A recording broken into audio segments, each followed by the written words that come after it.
Okay, so you want to own a pawn shop, buy a storefront, put bars on the windows, wait for desperate people to walk in, and hand over their jewelry for pennies on the dollar.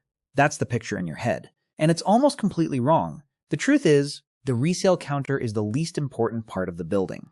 The real business happening inside a pawn shop has almost nothing to do with buying watches and reselling them for a markup. It's about pricing risk better than a bank ever could. A customer walks in with a Rolex worth $12,000. He walks out with $4,000 in cash. Most people watching that transaction assume the shop just stole a watch for a third of its value. That's not what happened. The shop didn't buy a watch at all. It underwrote a loan, using the watch as collateral, and the $8,000 gap between what the watch is worth and what the customer received isn't sitting in a drawer as pure profit. It's a buffer, built to absorb storage costs, insurance, market swings, and the very real chance that the loan never gets repaid at all. Once you understand that one distinction, the entire business flips inside out. So let's go inside it, piece by piece. Start with the question almost nobody asks. Why does this transaction even need to exist? Why can't that same customer just walk into a bank down the street and borrow $4,000 against the same watch? Because banks simply aren't built for this kind of lending. A bank underwrites you, not your watch. They want a credit score. They want proof of steady income. They want to run a background check and calculate a debt-to-income ratio, and all of that takes real staff hours, sometimes days, sometimes weeks, whether the loan ever gets approved or not. Picture the actual math from the bank's side. Processing a small personal loan application, even one that gets rejected, can easily cost a bank more in administrative labor than a few $100 interest income could ever recover. A bank that loses money processing small loans simply stops offering them. It isn't that banks refuse to help people who need quick cash. The underlying economics just don't support it at that scale. A pawnbroker skips almost all of it. No credit score, no income verification, no background check on the borrower as a person. The only thing being evaluated is the object sitting on the counter in front of them. Because the loan is non-recourse, meaning the pawnbroker's only remedy if the customer never pays is simply keeping the item, the shop never has to worry about the borrower's personal finances, their job history, or their ability to be tracked down later. Cash changes hands in 5 to 10 minutes start to finish. This is exactly why pawnbroking is considered one of the oldest financial systems on the planet.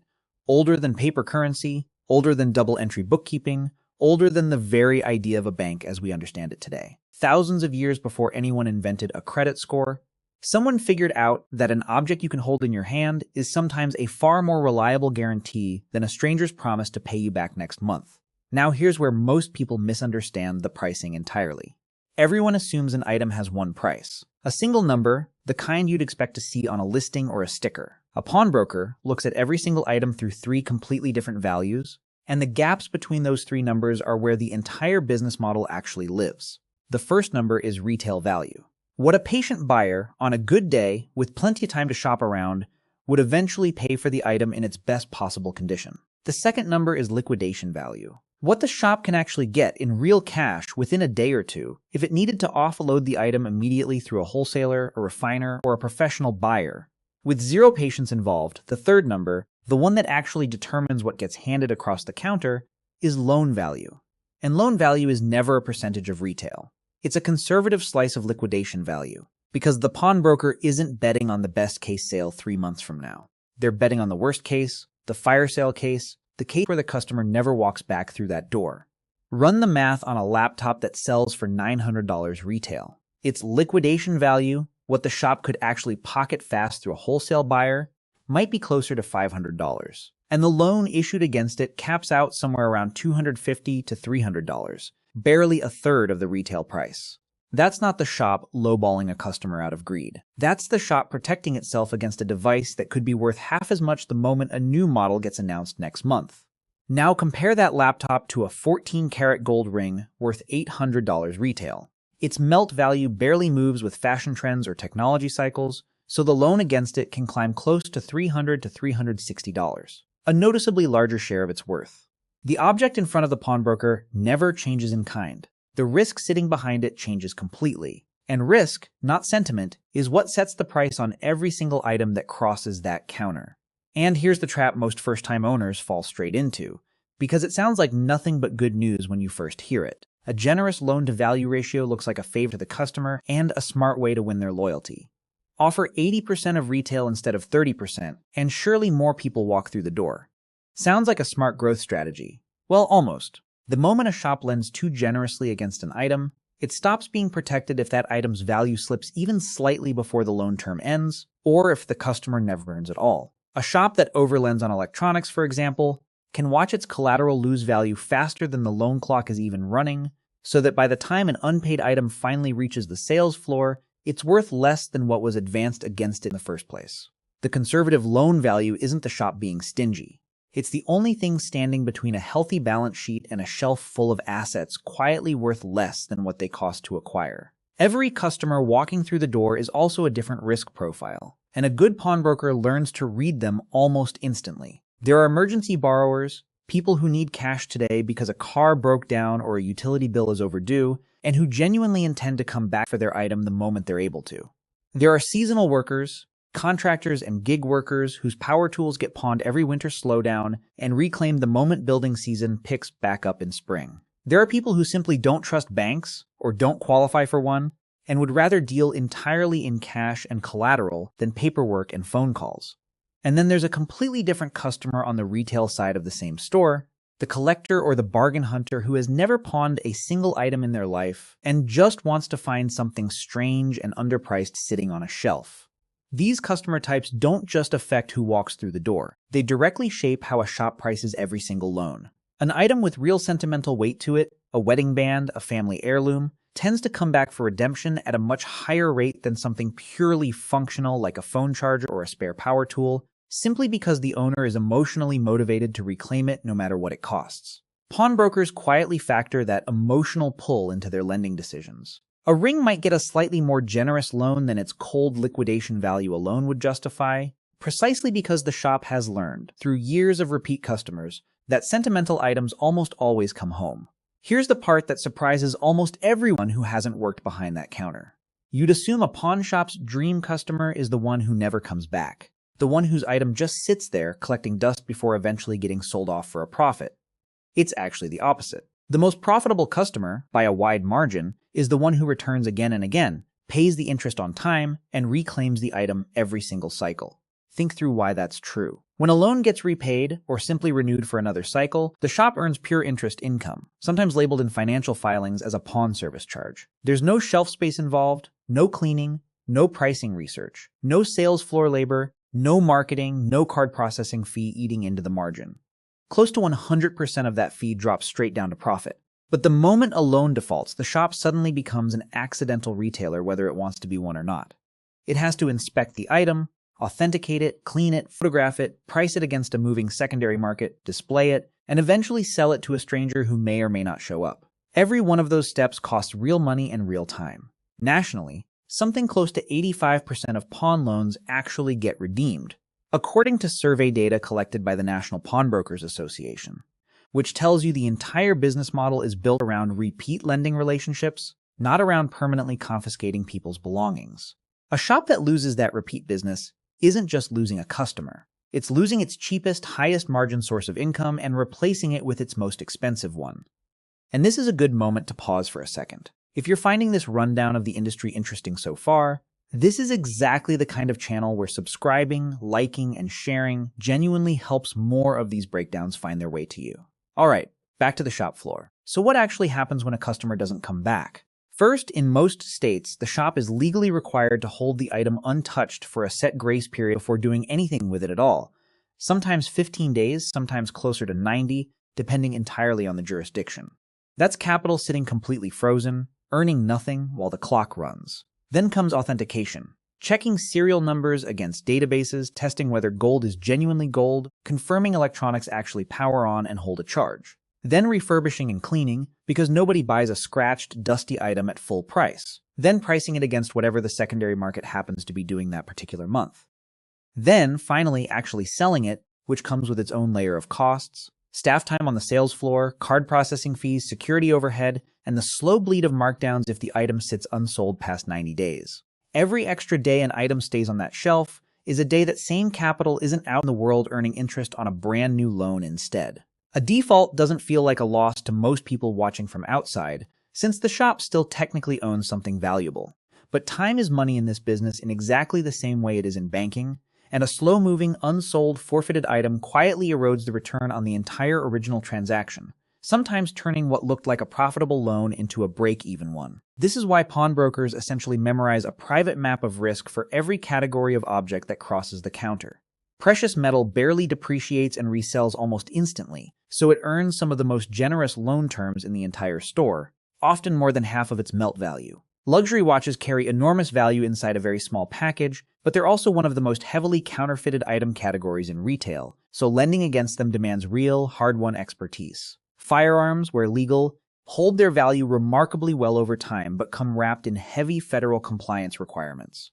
Contractor tools stay in constant local demand, but wear out fast and carry a meaningfully higher chance of having been stolen before they ever reach the counter. And consumer electronics sit at the riskiest end of the entire spectrum, losing real value the moment a manufacturer announces a newer model. None of this is guesswork or intuition. It functions closer to underwriting, done in real time at a counter in under 10 minutes by someone with no spreadsheet open in front of them. If there's one material that changed this entire industry more than any other, it's gold.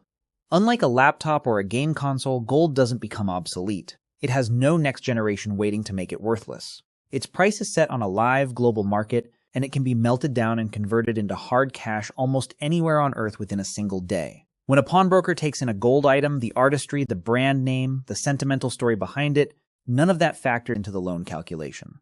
What matters is weight and purity, measured against the live spot price at that exact moment. A shop typically pays a customer somewhere between 50 and 70% of that melt value for an outright sale, then later sells that same scrap on to a refinery for closer to 90 to 96% of its true value. That spread is close to guaranteed profit, and more importantly, it's genuinely liquid. During a slow month, when defaults are climbing and cash reserves are getting tight, a shop can turn its gold inventory into usable money almost overnight. It functions less like ordinary inventory sitting on a shelf and more like a savings account the business can quietly draw against whenever it actually needs to. Now think about what a single, completely ordinary pawn shop is holding at any given moment. Not tens of items, not even hundreds most of the time, often genuinely thousands. Hundreds of rings and necklaces locked in a display case. Dozens of guitars and amplifiers lining a back wall. Stacks of televisions. Bins of power drills and saws. A wall of used game consoles and controllers. Every single one of those objects represents cash that has already been spent and is now sitting on a shelf instead of circulating back out as a new interest-earning loan. That's the quiet, unglamorous problem sitting at the center of this entire business. Inventory doesn't earn interest. It just sits there, tying up capital, taking up expensive square footage, needing insurance, needing security cameras, needing someone to dust it every week. The entire skill of running a genuinely profitable shop comes down to turnover speed, getting items sold, or getting loans repaid, fast enough that money keeps circulating instead of quietly gathering dust behind a pane of glass. Well-run operations track this obsessively, aiming to cycle unredeemed inventory somewhere around 6 to 8 times a year. A shop that lets that number slip, where items linger for months instead of weeks, isn't just running an untidy store. It's running an inefficient bank, with capital parked in the least productive place it could possibly sit, and all of that inventory makes the shop a constant, unavoidable target for fraud. Fake gold plated thinly over a cheaper base metal. Counterfeit luxury watches good enough to fool an untrained eye at a glance. Lab-grown diamonds passed off confidently as natural mined stones. Electronics with serial numbers deliberately filed off. Outright stolen goods brought in by someone hoping nobody bothers to check. Modern shops fight back with real specialized tools. X-ray devices that read the exact metal composition of jewelry without damaging it at all, density testers that catch gold-plated fakes in seconds, and even imaging software trained to compare the stitching and grain pattern of a handbag against millions of authenticated reference photos. Every transaction also gets logged with a government photo identification and reported into shared law enforcement databases, because a single overlooked stolen item can mean losing both the merchandise itself and every dollar advanced against it, with zero legal recourse to recover either one. Here's a strange twist that actually works entirely in the shop's favor. Because the merchandise on the floor is constantly changing, driven purely by whatever random mix of items customers happen to bring in that particular week, pawn shops accidentally created something no big box retailer can easily replicate: a genuine treasure hunt. A shopper never knows if today's visit turns up a vintage guitar, a rare coin, or a barely used power drill sitting at half the normal retail price. That unpredictability brings people back to simply browse with no shopping list at all, week after week, and it costs the shop nothing in advertising. The inventory does the marketing entirely by itself. None of this happens inside a lightly regulated bubble either. Pawnbroking is one of the more heavily regulated small businesses that exists anywhere in the country. States cap how much interest can be charged each month, and those caps vary enormously from one state line to the next. California caps monthly finance charges around 2.5%. Virginia allows up to about 7% a month. Illinois permits closer to 20%. And Mississippi allows combined pawn charges as high as 25% a month. Run that highest figure out across a full year, compounding the way these fees actually stack, and the effective annual percentage rate on some pawn loans can land well past 100%, and in certain cases beyond 200%. That's a genuinely expensive way to borrow money, and it's exactly why regulators keep such a close eye on this industry, even though every single fee involved is fully disclosed on the pawn ticket handed to the customer at the counter. Every transaction typically has to be logged in detail and reported to local police, often through shared regional databases used across an entire metro area. Firearms transactions bring in an entirely separate layer of federal paperwork on top of all of that, background checks run through national systems, and permanent record-keeping subject to unannounced federal audits. None of this is optional, and every part of it represents a genuine, ongoing operating cost, not just paperwork sitting in a filing cabinet. Then there's the internet, which changed the competitive landscape more than any single piece of regulation ever could. A customer today can list an item on an online marketplace and, in theory, walk away with something closer to full retail value for it. But that route takes days or weeks, comes bundled with the real risk of scams and buyers who simply never show up, and requires the seller to photograph, list, negotiate, and ship the item entirely on their own. A pawn shop can't compete on price against that. It doesn't need to. It's selling something the internet simply cannot offer. Cash in your hand within minutes, with zero risk of a buyer backing out after you've already shipped the box. Put all of these pieces together, and you start to see how the largest operators in this industry turn a single storefront into a business generating well over $1 million a year in revenue. Publicly traded chains like First Cash and Easy Corp, companies you've almost certainly driven past without ever noticing, run this exact playbook across hundreds of locations simultaneously. It's rarely built on one revenue stream alone. It's several stacked directly on top of each other. Interest and fees from active loans typically make up somewhere close to 40 to 50% of total revenue, and because that income requires almost no additional labor once the loan paperwork is written, it carries close to a full, near 100% profit margin. Retail sales of unredeemed, forfeited items usually contribute another large chunk on top of that, commonly in the 35 to 48% margin range. Scrap gold sales to refineries add a smaller but highly reliable profitable slice. Layer in jewelry repair services and bulk wholesale liquidation of aging stock, and you end up with a business that isn't dependent on any single stream to stay standing during a rough quarter. None of this means the business is free of real danger, and any serious owner needs to sit with these risks before writing a check. A sudden drop in gold prices can leave a shop holding jewelry worth less than the loans already issued against it, turning what looked like safe collateral into a paper loss almost overnight. A shift in local regulation can cap interest rates by legislative vote, compressing margins across an entire state with almost no warning. A wave of defaults during a recession can leave far too much cash frozen in unsold inventory at exactly the moment the shop needs liquidity the most, choking off its ability to write new, profitable loans. And because these stores routinely hold cash, gold, and sometimes firearms all under one roof, they remain a genuine target for robbery, which is precisely why serious security spending, cameras, reinforced glass, safes bolted to the floor isn't optional. It's survival. There's also a quieter risk that rarely gets talked about outside the industry itself, and it has nothing to do with crime. It's simply running out of cash to lend. A pawn shop's entire earning engine depends on having capital ready to hand across the counter the moment a customer walks in with something worth financing. If too much of that capital gets trapped in slow-moving retail inventory, the shop can find itself turning away good loans, the exact same loans that generate its highest margin income, simply because the money is tied up sitting on a shelf instead of circulating. A shop can be sitting on genuinely valuable inventory and still be functionally out of business, because value on a shelf isn't the same thing as cash in a drawer. So let's actually run the full numbers, the way a prospective owner would sit down and do it on paper. Picture a mid-sized, single-location shop. On the optimistic side, if loan volume stays healthy, redemption rates hold near industry norms of roughly 80% or higher, and gold prices stay relatively stable through the year, that shop can realistically bring in somewhere between $1.2 million and $2.5 million in annual revenue, with store-level profit margins commonly landing between 15 and 25% once payroll, occupancy, insurance, and compliance costs are all subtracted out. That's a genuinely solid, cash-generating small business, and it's exactly why private buyers regularly value well-run shops at somewhere between 3 and 5 times their annual earnings before interest, taxes, depreciation, and amortization. Now, the realistic scenario, the one that actually separates a disciplined operator from a struggling one. Gold prices dip through a slow stretch.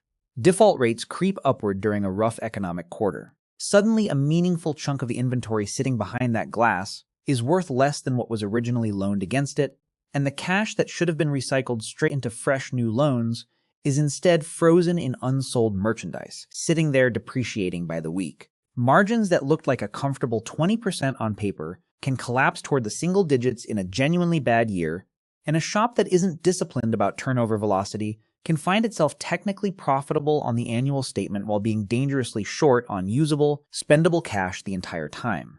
The difference between a well-run year and a poorly run year in this business isn't a rounding error buried in a footnote. On a shop doing $2 million in annual revenue, that gap between a strong 20% margin and a rough 5% margin works out to roughly $300,000 in profit, vanishing in a single bad cycle, all coming down to how fast inventory actually turns over and how disciplined the lending was in the first place. Notice what almost never shows up anywhere in these numbers: luck.